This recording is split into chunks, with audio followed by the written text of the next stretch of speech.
Прошло 10 лет с момента независимости. Республика Саха выстояла. Построены дороги, мосты, аэропорты. Мы благоустроили наши города и наследие. Люди привыкли к переменам, и теперь страна готова к следующему шагу, к настоящему развитию. Если первые годы были временем выживания, строительства и сбора сил, то второе десятилетие – это время созидания и роста. Теперь мы можем не просто добывать и вывозить ресурсы, а создавать у себя целые отрасли, давать работу людям и превращать природные богатства в капитал. К середине второго десятилетия независимость Республика Саха окончательно перестанет быть просто ресурсным придатком. К этому времени мы должны превратиться из страны, откуда экспортируются алмазы и золото, в страну, которая сама создает добавленную стоимость, превращая сырье в готовую продукцию, энергию и технологии. Первое, что начинает меняться, это структура промышленности. Вокруг крупных городов и логистических узлов Якутска, Нерюнгри, Мирного, Ленска, Тикси появляются индустриальные зоны и производственные кластеры. Каждый из них специализируется на своем направлении. Где-то ювелирное производство и огранка алмазов, где-то переработка газов, топлива и удобрения, где-то деревообработка и производство строительных материалов. В Мирнинском и Анабарском и Нюрбинском улусах открываются ювелирные технопарки, где алмазы проходят полный цикл – от добычи до сертифицированных украшений и промышленных кристаллов. В Ленске, Алекминске, Вилюйске строятся газохимические комплексы, производящие топливо, пластик, строительную химию, удобрения. Вдоль трасс и рек появляются логистические узлы и сборочные предприятия, которые перерабатывают ресурсы на месте и сразу отправляют готовую продукцию на экспорт через Тикси по Северному морскому пути или через Нерюнгри по железным веткам в Южную Азию или США. Здесь очень важно отметить, что будущее независимой республики Саха во многом будет определяться тем, какие ресурсы мы выберем основой своей внешней торговли. На первый взгляд может показаться, что логичнее всего ставить на нефть, ведь сегодня именно этот ресурс доминирует в мировой энергетике.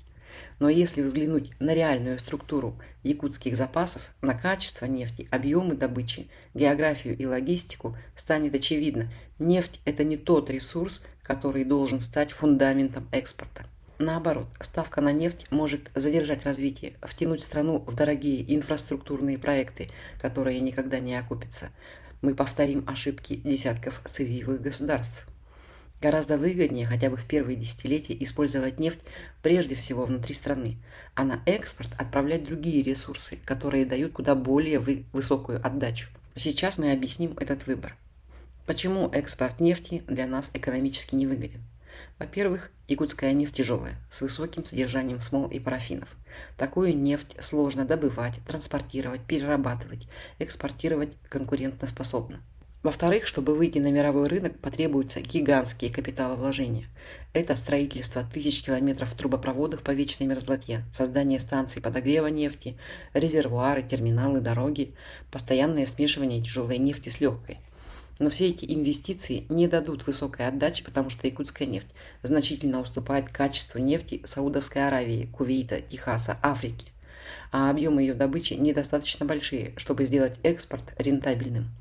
Иными словами, экспорт нефти для Республики Саха будет дорогим, сложным и с низкой прибылью. Гораздо выгоднее будет использовать нефть внутри страны в качестве фундамента десятков важнейших производственных отраслей. Производство асфальта и битума для дорог, пластмассы и полимеров для строительства, химической промышленности, мазут для автономных генераторов или смазочных материалов. Если нефть перерабатывать внутри республики, то она превратится в материал для строительства дорог, мостов, заводов, домов, труб, техники. То есть она напрямую ускорит развитие страны. Каждая тонна переработанной нефти внутри страны принесет в экономику в 3-5 раз больше пользы, чем проданная на экспорт. Другое дело газ. Это ресурс, который Республика Саха действительно сможет экспортировать. Газ республики чище, качественнее и востребованнее на мировом рынке. Почему выгоден газ? Потому что Азия активно переходит на газовую энергетику. Китай строит десятки газовых ТЭС и химических производств. Япония и Южная Корея закупают сжиженный газ по долгим контрактам. Цена на газ в Тихоокеанском регионе стабильно выше. Также Республика Саха может газифицировать собственные города, создать газохимические производства, где будет производить, например, метанол, аммиак и удобрения. То есть газ – это реальный экспортный ресурс, особенно если строится СПГ-завод. Но даже не газ действительно станет основой экспорта Республики Саха. Республика Саха по природе – минеральная сверхдержава. Самая выгодная стратегия, на наш взгляд, сделать ставку именно на минералы, а не на углеводороды. Это алмазы, золото, редкоземельные металлы, платина, серебро, медь. На все это мировой спрос достаточно стабилен. Более того, редкоземельные металлы – это так называемая будущая нефть 21 или даже 22 века. Неодим, итербий, скандий – это фундамент для электроники, микроэлектроники, возобновляемой энергетики и обороны. Именно эти ресурсы должны будут стать основой экспортного баланса. Также они идеально подойдут для наполнения суверенного фонда. Кстати, мировой опыт подтверждает правильность такого пути. Например, Казахстан в первые годы независимости не мог развивать экспорт нефти, не было трубопроводов, рынков и инвестиций. Страна поднялась именно за счет металлов, урана и переработки. Половину доходов Норвегии приносит не нефть и газ, а переработка. Металлы, морская промышленность и электроэнергетика. Она делает упор не на сырье, а на добавленную стоимость. У всех богатых сырьевых стран в современном мире есть одна общая черта. Богатые они стали не благодаря экспорту сырья, а благодаря правильной стратегии работы с ним. Отдельно стоит сказать о малом и среднем бизнесе. Здесь Республика Саха сделает ставку на людей, живущих на своей земле. Особое внимание нужно будет уделить коренным народам и местным общинам. Для них будут созданы особые экономические условия, без налогов и бюрократического давления, чтобы житель Аймикона, Верхояния или Жиганска мог зарегистрировать свое дело онлайн и работать честно, без страха перед налоговой и штрафами. Первое десятилетие освобождения от налогов даст сильный толчок для развития, для появления небольших, но очень важных производств, мастерских, различных ферм, рыболовных или мясоперерабатывающих предприятий, ремесленных центров, этнотуристических баз, мастерских по обработке дерева и кости и прочее. Нам нужно дать людям жить за счет своего собственного труда, а не за счет субсидий. Мы должны сделать так, чтобы люди гордились собственными брендами, сделано в Саха. И эта политика вдохновлена лучшими примерами. Как Сингапур в 70-е годы сделал ставку на малый частный бизнес, чтобы вытащить страну из нищеты. Как Казахстан после 2000-х создал свободный режим для малого предпринимательства в регионах. Как Норвегия, которая поддерживает рыбаков, ремесленников и фермеров в самых удаленных деревнях. И мы пойдем дальше. Мы освободим мелких предпринимателей от налогов полностью, если их бизнес будет связан с родной землей, культурой и с традиционным хозяйством. Республика от этого выиграет дважды, сохранит народ, культуру и одновременно создаст тысячи самостоятельных источников дохода по всей стране. Параллельно вырастет сектор высоких технологий. Во всех крупных городах республики необходимо открыть технопарки и исследовательские центры, где будут создаваться проекты в области энергетики, климатических технологий, транспортной автоматизации, арктического строительства и связи. Главная идея второй десятилетки не просто зарабатывать больше, а зарабатывать по-другому. В это время мы должны постараться перестать зависеть от мировых цен на нефть и золото, создать внутренний рынок, внутренний спрос, собственные цепочки производства. Каждая инвестиция в производство должна будет работать не на вывоз капитала, а на расширение рабочих мест, развитие современных технологий и доходов самих граждан. И это уже будет экономика не выживания, а экономика развития. Вторая десятилетка – это время, когда республика по-настоящему объединяет все улусы. То, что начиналось как зимники и временные технологические трассы, теперь превратится в сеть полноценных круглогодичных дорог и мостов, связывающих всю республику от юга до арктического побережья. Трассы Лена, Колыма, Вилюй полностью будут введены в эксплуатацию и станут главными транспортными артериями. Путешествие из Якутска до любого отдаленного улуса теперь занимает часы, а не дни. Где раньше были болотистые переправы и сезонные ледовые дороги, сегодня будут стоять надежные бетонные конструкции, выдерживающие десятки тонн груза. Новые мосты через Лену, Алдан, Вилюй, Яну и Индигирку станут символом новой эпохи. Страна, где раньше невозможно было проехать, теперь будет связана в единую сеть. Также когда-то Арабские Эмираты выстроили свои города и дороги прямо в пустыне. Норвегия связала фьорды и острова мостами и тоннелями. Казахстан поднимал инфраструктуру буквально с нуля после распада Советского Союза. Мы пойдем тем же путем, только в условиях вечной мерзлоты и арктического холода, и докажем, что это возможно. Там, где есть политическая воля и долгосрочная стратегия, там есть дороги. Самое важное – это то, что республика по-настоящему выйдет к морю. На севере, в Тикси, у выхода к Северному морскому пути заработает глубоководный арктический порт. Он станет воротами республики в мировую экономику. Через него мы экспортируем не только сырье, а переработанную продукцию, металлы, газохимию, стройматериалы. Отсюда грузы поедут в Европу, Южную Корею, Японию, Китай, Канаду и США. Мы уже не будем краем, отрезанным от всего мира. Мы станем узловой точкой северной логистики. Особой нашей гордостью станет Жатайская судоверфь. Она будет флагманом судостроения в Восточной Сибири. На ней будут строиться и обслуживаться современные речные суда, грузовые баржи, пассажирские катера, буксиры, ледокольные платформы. Каждое судно якутской сборки с собственным дизайном и технологиями, приспособленными к суровым условиям Лены. Судоверфь создаст рабочие места и потянет за собой смежные отрасли – металлообработку, электронику и обучение кадров. По всей Лене будет курсировать собственный современный речной флот. Это будет новый этап в транспортной независимости республики. Нам больше не нужно будет ждать северного завоза или зависеть от внешних компаний. Грузы, топливо, стройматериалы, техника, продукты – все будет доставляться нашими судами по нашему расписанию и нашими маршрутами. Река Лена станет большой современной транспортной артерией. Параллельно будет развиваться авиация. Хорошим вариантом здесь будет отказаться от государственного вмешательства и полностью отдать этот рынок частным авиакомпаниям. Участие государства будет лишь в модернизации и техническом обслуживании аэропортов в Якутске, Нерюнгри, Тикси и Среднеколымске. Все вместе это обеспечит доступные перелеты по всей территории республики, включая самые удаленные поселки. И цены на билеты внутри республики будут низкой благодаря развитию конкуренции.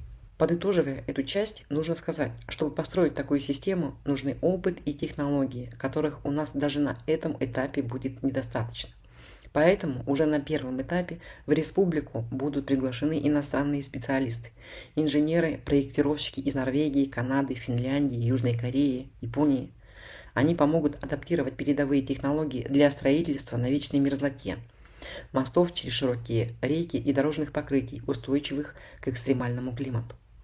Однако мы не собираемся долго зависеть от чужого опыта. Одновременно с этим должен начать работу Якутский институт инфраструктурных технологий, Центр подготовки своих собственных инженеров, геологов, транспортников и энергетиков. Молодежь будет учиться у иностранных специалистов прямо на стройках, в проектах, на судоверфи, в лабораториях. И через 5-7 лет республика получит собственную школу инженеров, людей, которые понимают свой климат, свою землю и умеют строить здесь, а не где-то на юге. К середине второго десятилетия иностранцы уже не будут вести проекты, они будут работать в качестве консультантов, а все крупные стройки и логистические центры будут находиться под управлением Саха-инженеров и Саха-компаний. Так республика создаст не просто дороги и порты, она создаст собственную инженерную северную цивилизацию. К середине второго десятилетия реформ независимая республика Саха должна полностью обеспечить себя энергией. Эта цель кажется амбициозной, но она выполнима, если объединить наши природные ресурсы, инженерные возможности и современные технологии. Первым шагом станет модернизация всей энергосистемы республики, в том числе ГРЭС, ГРЭС-2, Вилюйского гидроэнергетического комплекса, Нерюнгринская ГЭС, то есть всех главных энергетических артерий республики, а также всех малых тепловых электростанций.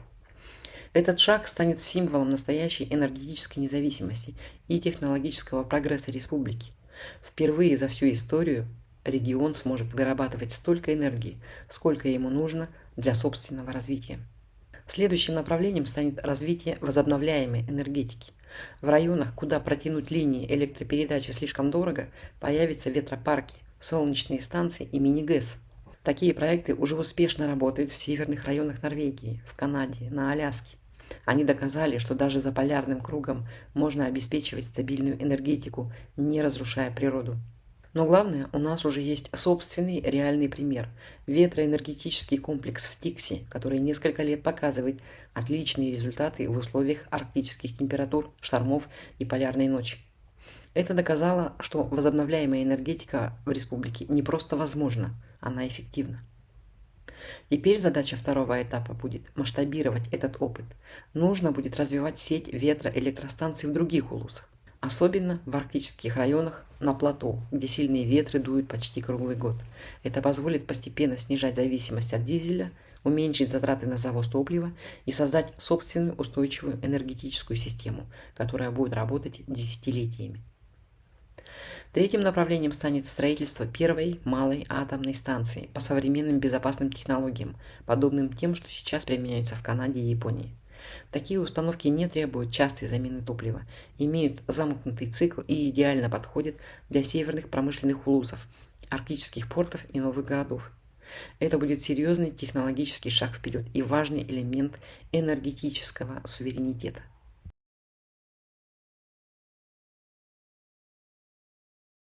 Сырьевая экономика республики не должна стать причиной экологической катастрофы. Мы не будем повторять ошибок тех, кто разрушал нашу природу ради быстрой прибыли. Чтобы избежать этого, республика введет жесткие стандарты природоохранной политики. Каждое предприятие обязано будет иметь системы очистки, рекультивации и утилизации отходов. Будет создан Государственный экологический совет, который возьмет под контроль крупные проекты и сделает экологическую отчетность полностью открытой для граждан. Особое внимание будет уделено защите рек Лена, Яна, Вилюй, Алдан, Индигирка и Колыма. Это будут не просто транспортные артерии, это будет основа всей экосистемы. Промышленность не должна отравлять их. Контроль качества воды будет осуществляться с помощью спутников, автоматических станций и дронов. Для нарушителей серьезные штрафы и отзыв лицензий. К концу второго десятилетия Республика Саха сможет с гордостью сказать: мы построили энергетику будущего, не разрушив природу. Светлинская ГЭС, малая атомная станция и сотни ветровых и солнечных генераторов создадут сбалансированную энергосистему нового поколения.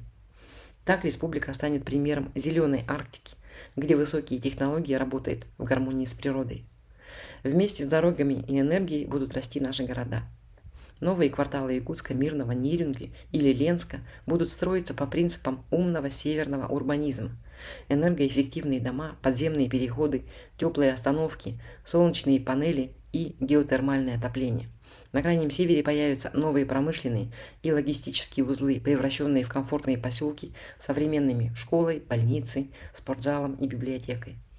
К концу второго десятилетия Республика Саха перестает быть территорией расстояний. Это уже связанная, логистически устойчивая страна, где человек и груз могут добраться из любого улуса в другой в максимально короткие сроки, где энергия стабильна, цены предсказуемые, а дороги будут не роскошью, а нормой. Такой переход не просто экономический скачок, а цивилизационный. Он превратит нас в самостоятельное северное государство, связанное, уверенное и открытое миру.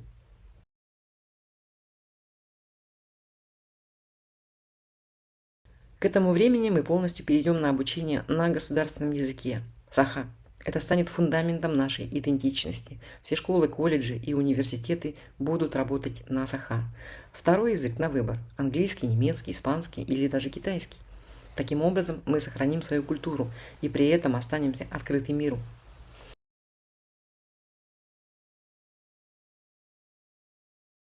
Мы уже говорили о том, что создавать суверенный фонд с первого дня независимости звучит красиво, но нереалистично.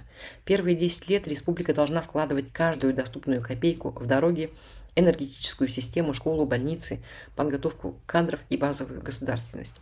Мы закроем базовые человеческие потребности, то, без чего экономика просто не сможет функционировать. Теперь, на втором этапе, ситуация поменяется. Инфраструктура работает, логистика наладилась, энергетика стабильна, а экономика начала приносить устойчивые доходы. Это и есть момент, когда можно впервые позволить себе задуматься не только о сегодняшнем дне, но и о десятилетиях вперед. Поэтому суверенный фонд создается именно сейчас, не раньше и не позже. Это логично, ответственно и безопасно. Суть фонда проста. Часть доходов от ресурсов, алмазов, золота, газа, редких металлов откладывается и инвестируется в долгую перспективу. Эти деньги работают, растут, защищают республику от рыночных кризисов и падения цен на сырье. Норвегия, Арабские Эмираты и Сингапур тоже прошли через это. Они сначала выстроили страну и только затем создали финансовую подушку безопасности, которая сегодня делает их независимыми от капризов мировой экономики. Управлять этим механизмом будет Национальный банк развития Республики Саха. Суверенный фонд будет не просто кассой, где лежат деньги. Это будет профессиональный финансовый институт, который будет инвестировать в образование, новые школы и университеты, финансировать научные центры и технологические стартапы, поддерживать крупные проекты в энергетике и логистике, участвовать в международных инвестиционных программах, обеспечивать финансовую стабильность бюджета на десятилетия вперед. Впервые в своей истории республика получит собственный долгосрочный финансовый фундамент, который будет работать на будущее поколение Саха и через 20, и через 50, и через 100 лет. Суверенный фонд – это символ того, что Республика Саха научилась не просто зарабатывать, но и управлять своим богатством. Это переход от выживания к стратегическому развитию. Именно на этом этапе страна вступит в период зрелости, когда каждое решение будет даваться не под давлением обстоятельств, а ради будущего.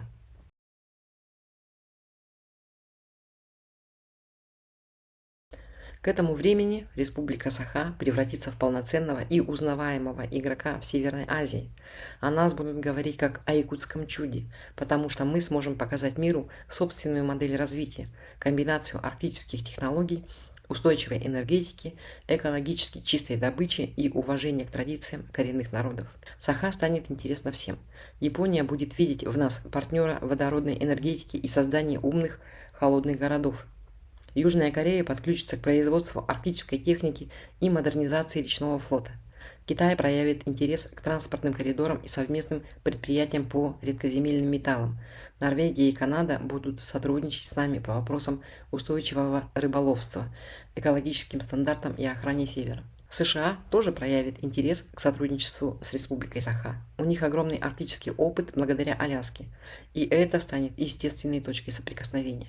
Американские университеты, исследовательские центры будут участвовать с нами в совместных климатических и геологических исследованиях, особенно в проектах по вечной мерзлоте, где Саха и Аляска имеют схожие вызовы. Технологические компании США могут подключиться к экспериментам с автономным транспортом для Арктики, системами раннего предупреждения о климатических рисках, новым стандартам строительства на мерзлоте. Кроме того, американский рынок будет заинтересован в сотрудничестве по редкоземельным металлам и экологически чистой переработке, тем направлениям, которые важны для высокотехнологичной индустрии США. Они станут для нас важным партнером, сфокусированным прежде всего на точечных проектах, науке, технологиях и арктической безопасности. Однако именно такие проекты будут укреплять международный статус молодой северной страны и давать доступ к передовым разработкам. Там, где когда-то была труднодоступная территория, появится центр Северной Азии, страна, через которую будут проходить маршруты, идеи, технологии и культурные инициативы. Республика Саха в будущем сможет стать точкой притяжения для стран, которые сталкиваются с похожими климатическими и арктическими вызовами. Она объединит вокруг себя арктические государства – США, Канаду, Норвегию, Исландию, Гренландию, а также северные регионы Азии – Японию, Корею, Китай, Монголию. К этому добавятся государства Центральной Азии и международные сообщества коренных народов. Все это позволит Республике Саха стать центром сотрудничества в сфере северных технологий, устойчивой энергетики, логистики и защиты традиционного уклада.